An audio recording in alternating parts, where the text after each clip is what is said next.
As the years go by and we get older, everyone comes to the same conclusion. Life sucks now. Things were so much better just a decade ago. And people always claim that sports just aren't the same. Well, let's see if there's any truth to it. Let's wind back the clock to 2013 for the Major League Baseball season, a year that was infamous for tragedy, scandal, saying goodbye, but also saying hello to the new generation. Of course, a quick shout out to KTO who does this on the football end. I thought I'd try my hand in the baseball world. And also a shout out to Underdog Fantasy. It's not quite baseball season just yet, but you can play pick'em slips with 2024 season stats, such as Shohei Ohtani home runs or Spencer Strider strikeouts. And right now, if you sign up with my promo code GOMES, you guys are going to get a $100 deposit match. It's a great time to get started with Underdog, and thank you again to them for sponsoring the channel. The 2013 season was crazy, and it got off to a horrendous start, particularly for those in Boston. The annual marathon, taking place on the 15th of April, interrupted when 2 bombs were set off towards the finish, leading to the death of 3 and the injuries of over 200. It devastated the city of Boston, but they come out the other side never stronger, much thanks to one of the greatest speeches that you'll see in baseball delivered from David Ortiz. Stay strong. Thank you. So in 2013, what did happen? The Toronto Blue Jays finished 5th in the American League East. They had a busy offseason. They cut ties with their manager, John Farrell, and brought in another John Gibbons. A deal with the Mets brought in the reigning Cy Young Award winner, R.A. Dickey, and Mark Burley and Jose Reyes coming over from Miami. However, all 3 of those acquisitions would generally underperform. The foursome of Edwin Encarnacion, Jose Bautista, Adam Lind, and Colby Rasmus combined for 109 homers, but to no avail. The New York Yankees finished in 4th after winning the division the previous 2 seasons. It was a weird time to be a Yankee fan. They won the World Series in 2009, and even then, their core was getting old. By 2013, many of them were either on the injured list or simply regressing. They still finished with over 80 wins, but there wasn't a whole lot to look forward to, except a couple historic moments. Ichiro Suzuki notched his 4,000th career hit across his time in Japan and MLB. And ARod found himself in the record books as well, a grand slam that would put him as the all-time leader. Baltimore Orioles, with the tiebreaker, were just over the Yankees that season, and 2013 was the year of Chris Davis. 53 home runs and OPS over 1,000, which earned him a 7-year, $160 million contract that the Baltimore Orioles are paying off until 2037. It was a bit of a slip from the Orioles, who had won 93 games the prior year, but that lineup was getting strong. Manny Machado in just year 2, and a core of Matt Wieters, J.J. Hardy, Adam Jones, and Nick Markakis. Their best was yet to come. The Tampa Bay Rays coming up 2nd in the East. Much thanks to a big trade with the Royals. They brought in rookie phenom, top prospect Will Myers. And Tampa saw significant performance from many of their young arms. Alex Cobb, Matt Moore, and Chris Archer were dominant in that rotation. And for those Boston Red Sox, they would finish in 1st. A new manager, John Farrell, was done with Toronto and he shipped his bags down to Boston. But I think most can be accredited to what they did the previous winter, because they had one of the best off seasons you'll see in a long time, bringing in Mike Napoli, Johnny Gomes, Shane Victorino, and Koji Uehara. Let's move to the Central, where the Chicago White Sox sit at the basement in 5th place. It was a disappointing year, which caused for a big fire sale that trade deadline.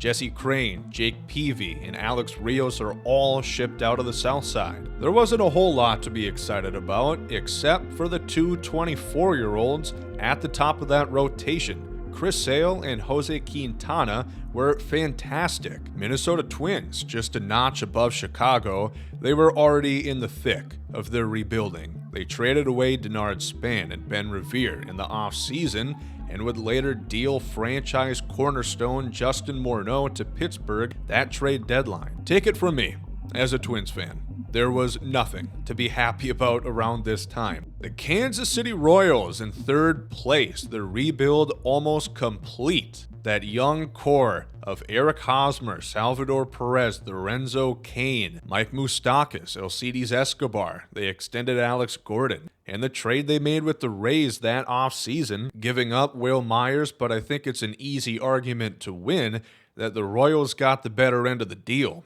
getting James Shields and Wade Davis. The Cleveland Indians were surprisingly active in the offseason. They spent big for Nick Swisher and Michael Bourne, bringing them into the outfield. And they made a big hire at their manager spot, Terry Francona. It was a good year for the Tribe. They won 90-plus games, and a lot of that can be contributed to standout seasons from young Carlos Santana and Jason Kipnis. And of course, at the top is the Detroit Tigers, who finished in first.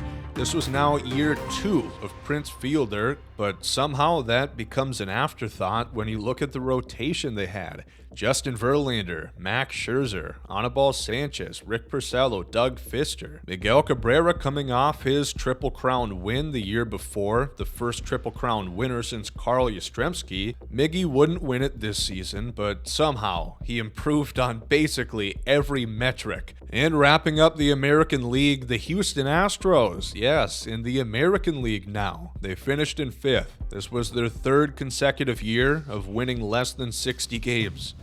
Enough said. Seattle would finish in 4th at this time, 12 years deep into their playoff drought. And this team was equal parts devastating and fascinating to look back at because they had so much young talent, so many top prospects like Mike Zunino, Justin Smoke, Nick Franklin, Kyle Seager, Michael Saunders, Dustin Ackley, Brad Miller, and of course many or most of those would not turn out. Otherwise, Felix Hernandez is still dominant, as is Japanese newcomer Hisashi Iwakuma, who had a fantastic 2013. The Los Angeles Angels, maybe the team of the offseason. 2 years since bringing in Albert Pujols, and now Josh Hamilton being the big signee. And despite how good Mike Trout was becoming, they couldn't move past those Pujols and Hamilton deals.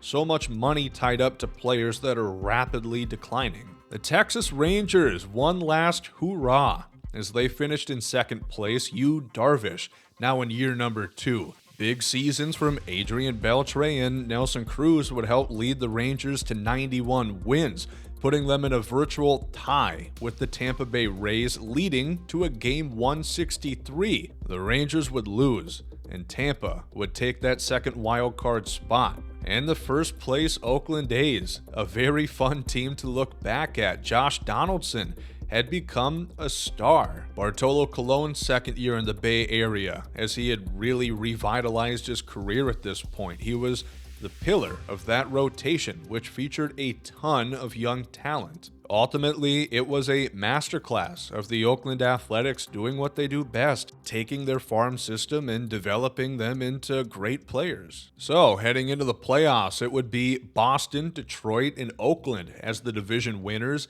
and the Cleveland Indians and Tampa Bay Rays taking home the 2 wildcard slots. Taking a look at the American League All-Star roster from that year, it's pretty interesting. You see a lot of names that you probably hadn't thought about in a long time. And we'll also take a look at the National League All-Stars that season. And this right here is extremely nostalgic to me. So many memories brought back by so many of these names that I'm very excited to talk about in just a little bit. And at that season's Midsummer Classic, it would be the American League coming out victorious.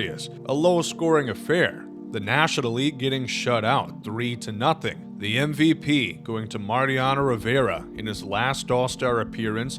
He came into the 8th inning pitching a 1-2-3 inning. And at that year's Home Run Derby, Yoenis Cespedes lit the world on fire, hitting 17 home runs in round number 1. which would easily propel him into the finals against a young Bryce Harper. In the finals, Bryce went first. He hit 8 home runs in his appearance, only to be outdone by Cespedes. He was on a mission. He hit his 9th home run, beating Harper with 5 outs to go. And with that, the All-Star festivities draw to a close. The second half of the season may start, but not too long after did it all come crashing down. The Biogenesis scandal, one of the biggest steroid busts that we've seen in baseball, probably the biggest, based on how many names and how big the names were. Biogenesis of America was a health clinic that primarily specialized in weight loss and hormone replacement therapy. The clinic, founded by Anthony Bosch, would soon be under hot water with Major League Baseball, as a handful of players who tested positive for PEDs were directly linked to Biogenesis of America. It all began the year before, when Melky Cabrera, Bartolo Colon, and Yasmani Grandal tested positive for performance-enhancing drugs, and later on would all 3 be linked directly back to Biogenesis. In the ensuing year, many names, many rumors would be thrown around, but on the 22nd of July, a bombshell report came down mentioning players such as Alex Rodriguez, Ryan Braun, Nelson Cruz, Everth Cabrera, Johnny Peralta, Antonio Bastardo, Francisco Cervelli, and many more, all of them with direct ties to the Biogenesis clinic and all of them receiving hefty suspensions. And of course, it all swirled around ARod. This wasn't his first bout with steroids. His suspension was set to last the remainder of the 2013 season and all of 2014. Over 200 games. ARod, of course, appealed the suspension, allowing him to play out the remainder of 2013. Later on that winter, a decision was settled and ARod received a full season ban, 162 games.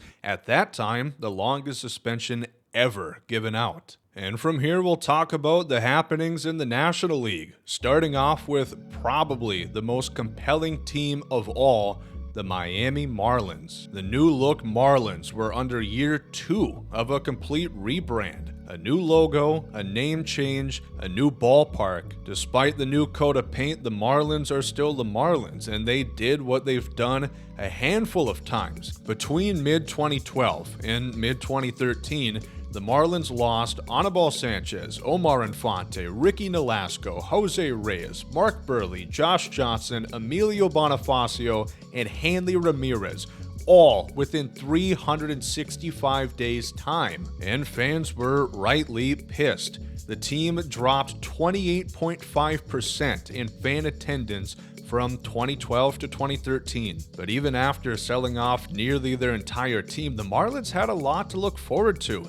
They had a young Marcell Ozuna, Christian Yelich, and JT Realmuto. Henderson Alvarez tossed a no-hitter, just the 5th in Marlins history. They also had a young Giancarlo Stanton, which by his age 23 season had already smashed into the 100 home run club, and the 20-year-old Cuban phenom, Jose Fernandez, who had one of the most incredible rookie seasons that you will ever see. He finished with the 2nd lowest ERA in all of baseball. At 20 years old, the Philadelphia Phillies would take 4th place. At this point, they were officially in the rebuild. The core was still there, from Chase Utley to Ryan Howard and Jimmy Rollins, but they were all getting old and clearly starting to regress. The New York Mets came in at 3rd. At the end of 2012, they made the choice to cut ties with Jason Bay, a big signee a couple years prior. That wasn't their only big offseason move. They traded their Cy Young Award winner R.A. Dickey, and in return would get Travis d'Arnaud and Noah Syndergaard. This would ultimately be David Wright's last elite season. He'd hang on to a roster spot until 2018, but injuries completely derailing his career. 2013 was also very much the year of Matt Harvey. The Dark Knight rose to superstardom that season. The Washington Nationals were officially back. They had made the playoffs in 2012, the 2nd time in the Expos Nationals history, dating back to the late 1960s. They finally had the stability with a healthy Steven Strasburg. Him, Jordan Zimmermann, and Gio Gonzalez was a tremendous trio. The pitching was great. Unfortunately, their offense came up short, and Atlanta would win the division. After losing Chipper Jones, who finally retired in 2012, they brought in the Upton brothers. Freddie Freeman, at this point, solidifying himself as a superstar in Major League Baseball. Their pitching staff was tremendous. They had the best ERA in the league, and Craig Kimbrell was on a historic pace. Headed to the Central, the Chicago Cubs in 5th. Not a whole lot to be excited about, at least for now. That summer, they would draft Chris Bryant, who of course is going to help lead them to the promised land. And they also made a little-known trade with Baltimore that would bring in Jake Arrieta. The Milwaukee Brewers in 4th. They're kind of still in limbo after the 2011 NLCS loss and Prince Fielder's exit. The team didn't cheer about much, but individual players did.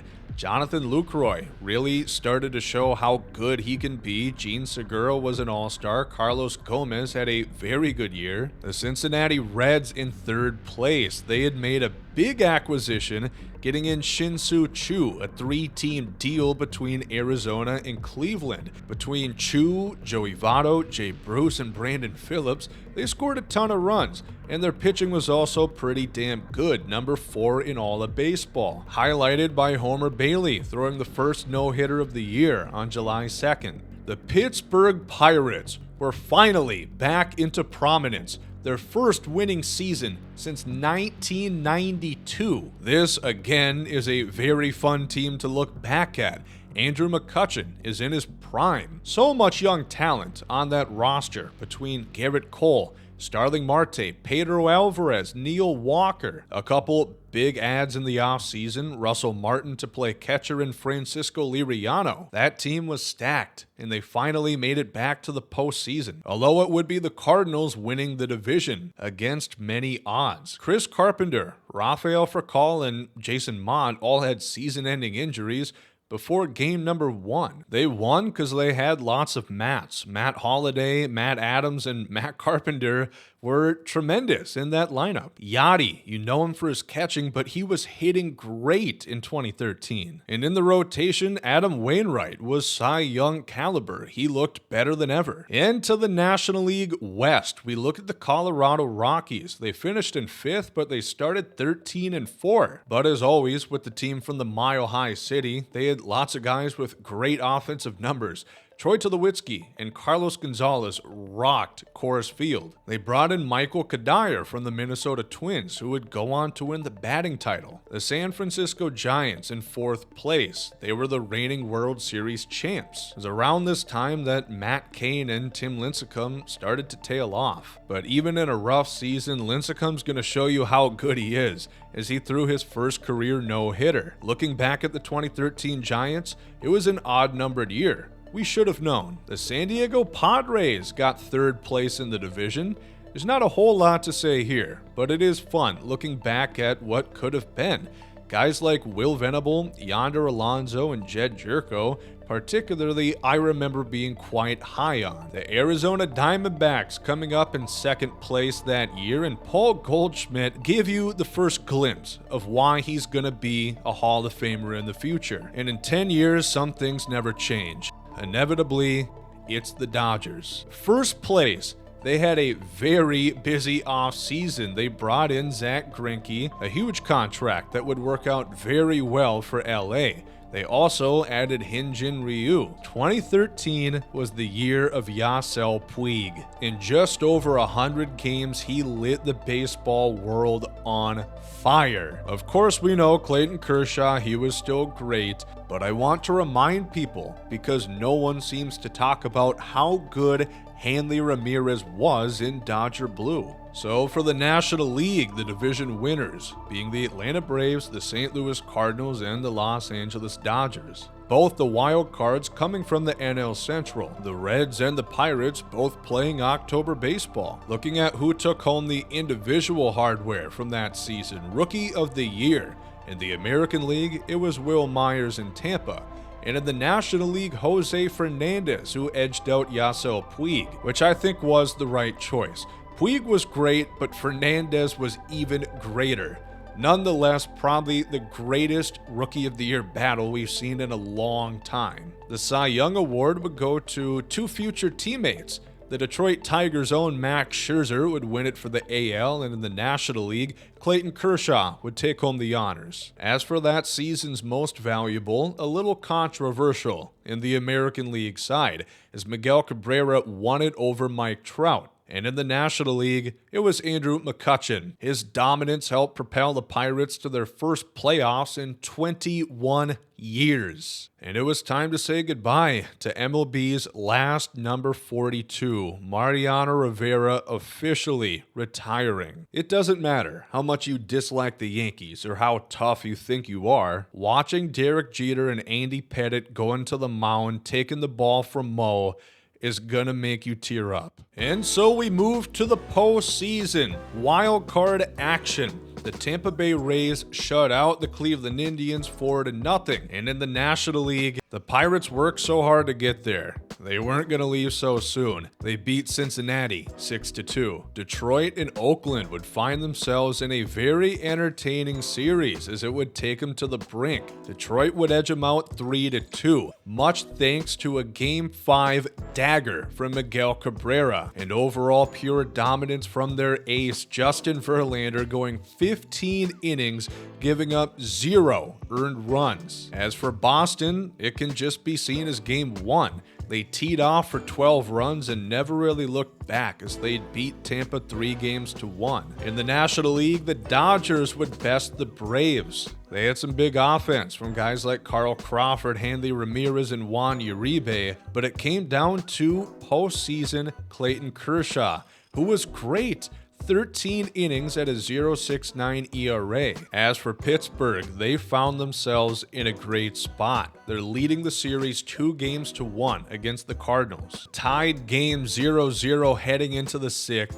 2-run shot from Matt Holliday off Charlie Morton that helped the Cardinals win that game and ultimately win the series. The arm barn of the Cardinals would allow just 3 earned runs all series, and they received a lot of help from Adam Wainwright and Michael Wacha as they combined for 23 1/3 innings pitched, giving up just 3 runs themselves. The American League Championship Series, the Boston Red Sox and Detroit Tigers. It was looking pretty bleak in Boston from the get-go. Detroit threw a 1-hitter against the Sox in Game 1. We talked a lot about that rotation in Detroit.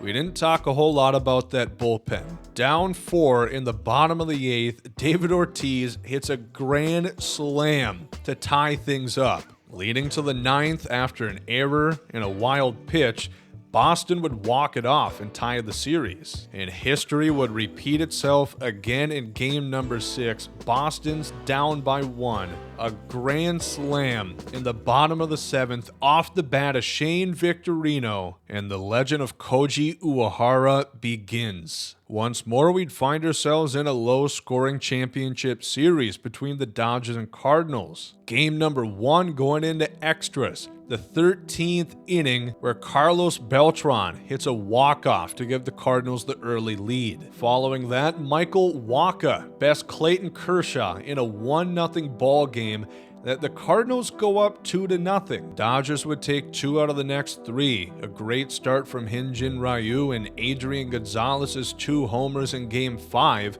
as the Dodgers would cut it close, and it all come crashing down in Game 6. Kershaw was stellar in his first outing of the series, but this one did not go so well. He got tagged for 7 earned runs as the Cardinals would blow out the Dodgers and move on to the World Series. The 2013 Fall Classic, the St. Louis Cardinals versus the Boston Red Sox. Game 1 wasn't too interesting, especially if you live in Missouri. The Red Sox smoked the Cardinals. They win 8-1, 3 RBIs each from Big Papi and Mike Napoli. A 7th inning meltdown from the Red Sox allows the Cardinals to take the 4-2 lead, and Trevor Rosenthal wouldn't give it back, slamming the door striking out 1, 2, 3, and we'd find ourselves in a similar spot. We're tied at 4 in the 9th inning of Game 3. Trevor Rosenthal retires the side in order, getting the Cardinals to the bottom half. A single from Yadi Molina, a double from Alan Craig, 2 runners in Sox made contact with Alan Craig as Saltalamacchia was throwing back to third, and the home plate umpire called for obstruction. He deemed that Craig would have scored had he not been tripped up. And so the Cardinals win in dramatic fashion. They take a 2-1 series lead. And things would look good up until the 6th, when Johnny Gomes hits a 3-run shot. Boston takes the lead. Koji has the ball in the 9th, and he gets a pickoff to end the game. With the series tied at 2, John Lester looks magnificent. He goes 7 2/3, giving up just 1 run. The Red Sox pick their spots the 7th inning. A couple clutch hits from David Ross and Jacoby Ellsbury gives them the lead, and Koji Uehara once again saves the day. Game 6. On October 30th, the Red Sox are looking for blood, and they'd soon find it. Shane Victorino once more with the bases loaded. He doesn't clear the fence, but he does clear the bases. A 3-run double to give Boston the commanding lead, and an inning later, they would tack on 3 more runs off of Michael Wacha. And that's all she wrote. The Cardinals would muster 1 run in that game, but ultimately, it was Boston, their 3rd championship in 10 years after finally breaking the curse of the Bambino. The 2013 MLB season is one of the most infamous of my lifetime. Between the real-world events that interjected our nation's pastime and all the great events that we got to see within the season, it was truly a historic year. I think it stands as a great message. We all love cheering on our favorite teams and equally bonding over getting upset when our favorite team loses. But when it comes down to it, sports are one of the greatest connectors there is. And I don't think there's a better example of that than the people of Boston and the Red Sox coming together, rallying as one, and putting on for their city. Let me know in the comments section your favorite moments looking back at 2013. This is no doubt a longer video, but I wanted to include every club. Going through on this project, it was difficult to come to terms that this indeed happened 10 years ago.